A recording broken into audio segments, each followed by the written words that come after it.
Welcome to Sales Bites by Journey, where we talk about everything you need to know to be a killer at sales. I'm your host, Will Jenkins. Let's get it.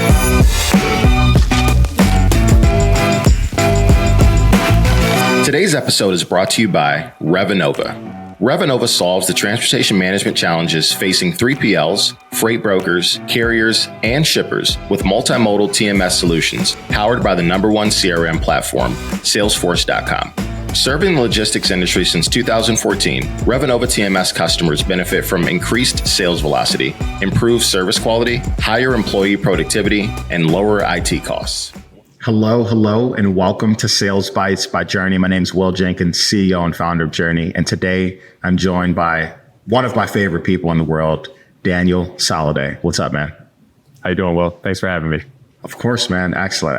I'm doing quite well. Excited to sit down and jam a little bit. Before we go ahead and get into some of the sales bites, give me a quick 10,000 foot overview of your background. I know you really well. So excited to have you on the Journey team. It's like the best thing in the world. But the rest of the world, they got to get acclimated with who is Dan. So give us the 10,000 foot overview.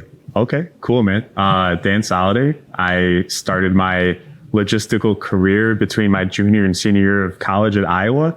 I was an intern at Coyote Logistics on the customer operations side, and I was lucky enough to have them bring me back for a full-time gig starting the summer of 2012, August of 2012, which is crazy to think it's been that long, but I have been in logistics ever since. I was at Coyote for about 7.5 years, all on the customer operations side, doing a whole bunch of different things over there, moving pretty much anything and everything you could think of under the sun.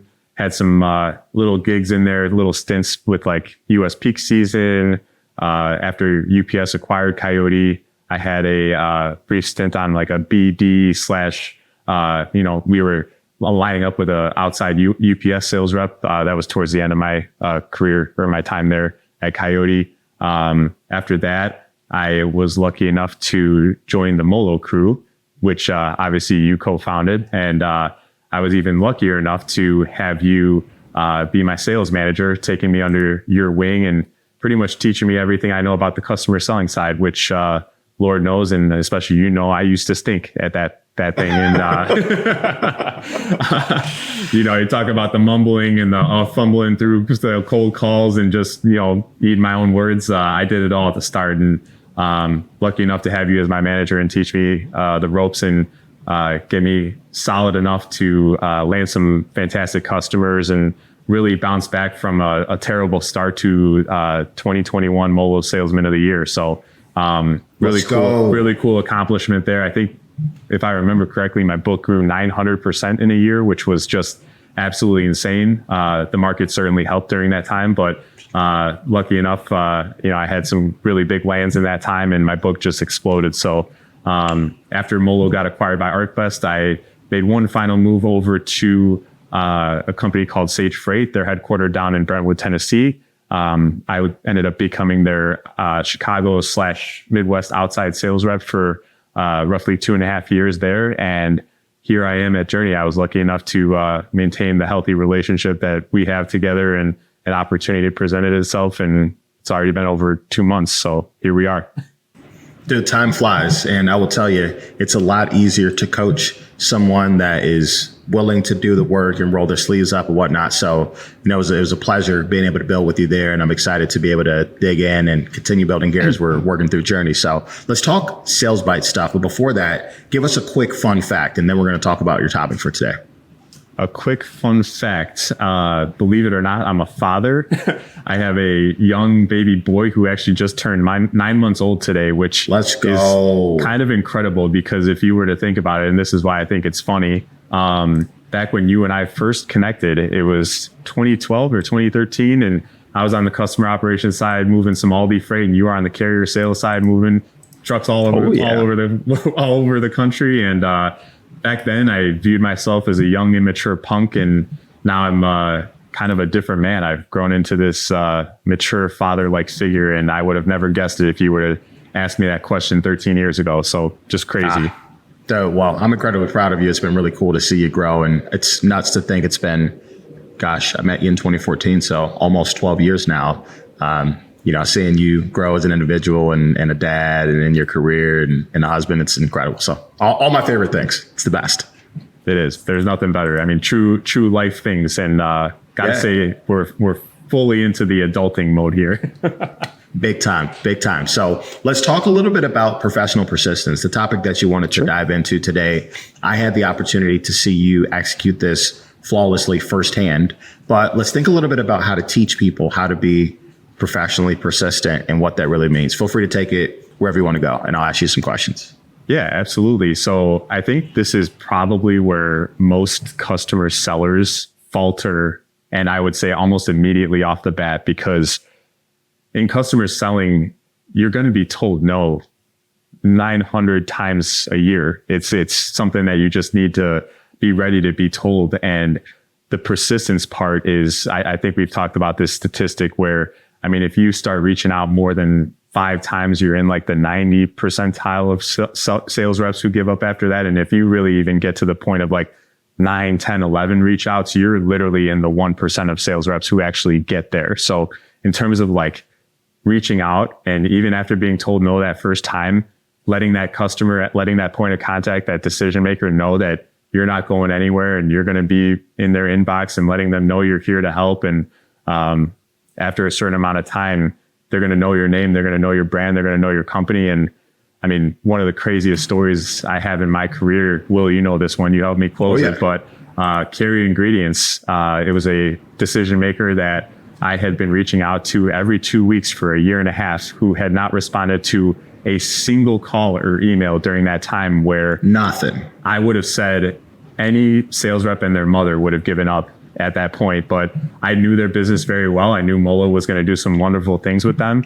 And lucky enough, we got them on a call. And obviously it was me, you, and a gentleman named Tyson Wimberly, who is just fantastic. Shout out Tyson. Shout out Tyson. Yeah, exactly.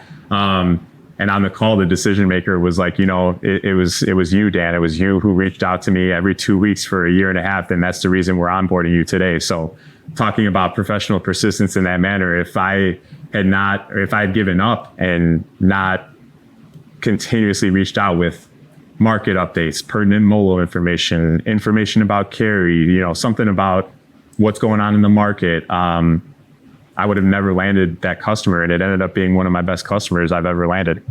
Man, it was incredible to watch that firsthand. And I think it's, obviously a testament to your ability to stay persistent. But let's talk about how you develop that muscle to not be discouraged throughout that 18-month process. Not every sales cycle takes 18 months. Some are faster, some are, even longer than that. But if you're a new rep in the game today, and you're trying to figure out, man, I'm just not getting the responses quite yet, and I don't think this is going to work out. How do you stay in the right mindset to stay in front of your customers long enough to get those opportunities?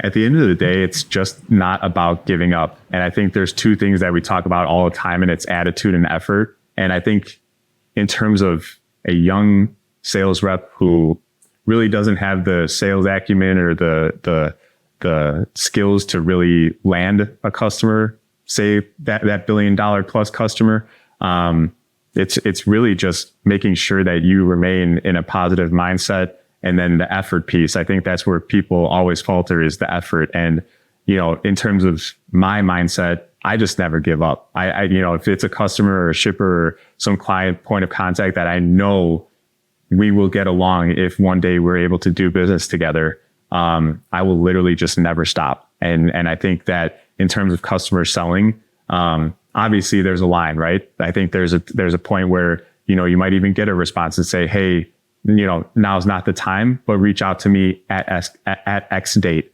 And you bet your bottom dollar that I'm making a task in my CRM or any sort of note taking that I have. And on that day, 8 a.m., I am reaching out and talking about professional persistence that way. I mean, it could go 3 to 6 months. And if they really don't want to talk to you in that amount of time, listening to them, respecting their timeline and their operations, and then getting to that point where it's that day, I respond to that exact same email chain saying, hey, it's me again. I'm here 3 to 6 months later, just like you asked me. Something like that really works too. Totally. Can you talk to me a little bit about how you manage being professionally persistent but not spammy? I think it really matters in terms of what you're reaching out to them with. Like all touches are not created equal. I think in terms of what I did, just bringing back that Carrie example, was it always needed to be pertinent. It needed to have some value. Every month I would send a market update, something going on with the market, this or that. If something cool was happening at Molo, I made sure to share that news. Or if, like, for example, Carrie acquired a new company or they opened up a new facility, I'd make sure to reach out and be like, hey, I saw this in the news, or I saw this article. I saw you guys posted this on LinkedIn. It always had to have some sort of relevance, but also short and concise. I think one of the things that happened, especially early on in my sales career, was that I made emails way too long. They were like books, and now that I've gone a long time in the selling aspect, in the selling arena, most people don't get past probably the first, maybe second line. So as I started to learn that, my emails became more concise. They became more potent. And at the end of my time on the customer selling side, my emails were far more pungent, let's say, and they had a lot more bang behind them, and I got a lot more responses, and the success followed. Totally. So, we've talked a lot in general on Sales Bites about sending short, relevant, direct emails and the difference that makes in terms of kind of keeping people engaged and being in front of them. Let's talk about the life cycle of your email or phone outreach. So it's 6 months, it's 12 months, it's 18 months. How in the world do you come up with enough to say over that time frame? I'm not going to lie. That's probably the hardest part, is making sure that you're coming up with something worth talking about. Lucky enough, there were a lot of great things happening at Molo during that time, where it was actually somewhat easier to share some news. Also with companies that you start going after, you're not going after the small mom and pop shops anymore. You're going after some of the bigger dogs who have relevancy in the news, or they got some things going on in the stock market or this or that. A lot of it is just research, making sure you know what you're talking about, bringing some sort of value, and then always having an ask at the end. I mean, literally every single email I sent that guy had, let's talk about this, or when are you available for a call? There was always an ask at the end of the email, but whatever it was that I brought them in terms of like a market update or this or that, it always had some sort of relevancy. It always had some sort of connection where I didn't know if that guy was reading my emails or not, right? But in terms of how I responded to my own emails, because I was going off the same email chain just so he could see how often I was emailing him. If he wanted to, he could go back, and all of my emails would almost create a story or a timeline up until the point of, hey, let's have a call, let's have a talk, and building that relationship from there. Totally. So talk to me a little bit about how you shape your day, because I think there's something to be said about managing your day efficiently to remember to reach out to some of these people that may have said, call me in 6 months. And that's something that's part of professional persistence. I could have the desire to want to stay persistent, but if I'm not organized, I probably miss some of it. So how do you use your organization skills to stay persistent? You hit it right on the head. There's two ways that I stay organized. Tasks is one of them. I think tasks is every customer seller's best friend. If you don't set a task, I bet you a lot of money that you're going to forget to email or reach out to that person on the day that you say you're going to. But that was one way. It's just my checklist. It's how I went through my day. And at the end of the day, if I did not hit said tasks, I'm not logging off until I make sure I hit every task, right? So there was that. And then also, typically in Salesforce or HubSpot or whatever CRM, there's always a way of looking at last activity date or last touch. And oddly enough, I would always sort it by last activity date, making sure no customer, unless they told me not to, I would make sure no customer went longer than a month without me reaching out to them at least one time. So there's a couple ways that I did it there. Now, in terms of like my daily outreach and setting aside time, I think that's probably some of the most important, just in terms of like personal, right? So like where I was at in my time, it's so easy to get lost in a problem load or making sure all quotes are hit or tracking updates or things like that. It's so easy to get distracted from the actual selling piece of the job, right? But you always have to do it. It needs to happen every single day. Otherwise, if you go a day or 2 days, a week without doing it, you lose so much momentum, so much traction, so much of that organization. I mean, talk about tasks and last activity updates. Like, I mean, you go 1 week without selling, you're behind the 8 ball so far, and it's so hard to climb up out of that. So just making sure that all of those things happen, setting aside time each and every day to make sure you hit those tasks and hit those updates. You really just got to make sure that's front of mind and a massive priority in your day. Man, this is jam-packed with a bunch of really good sales bites. As we get ready to wrap up here, I'm going to go through a couple of notes that I took, and then let me know if I missed anything or there's anything else that you want to mention. One of the first things you talked about was the professional persistence piece in general is where most reps falter. They give up too soon. They don't stay persistent enough. So got to make sure that you stay on top of your outreach. Attitude and effort was something that you mentioned that I think is really, really important. Those are the only two things you can really control. And then staying in a positive mindset. It may not be working out the way you want it to, but we need to stay focused, knowing that if I give up, I'm never going to get that opportunity. You talked about what you're reaching out with matters. So research, have relevant information that's useful to the person on the other side. You talked about managing tasks and using last activity date to stay on top of your pipeline. And then we got to set aside time. There's going to be problem lows. There's going to be stuff that pops up. But if I don't stay on top of my pipeline, I'm not going to be able to land these new customers. So I need to set aside time daily. Anything that I missed or anything else that you want to chime in on? No, I think that's it. I mean, ultimately, we talk about missing 100% of the shots you don't take. And, you know, if you don't make that call, if you don't make that email, you're probably not going to be landing that customer. So at the end of the day, effort is probably the most important thing. And like I said, if you miss and, you know, you're not hitting your activities and you're not reaching out, don't expect to be landing any customers. Man, Dan, I really appreciate your time. It's been a pleasure continuing working with you, but really cool to learn from you and the way that you look at approaching sales, man. So thank you so much for joining us on Sales Bites. Yeah, absolutely. Thanks for having me.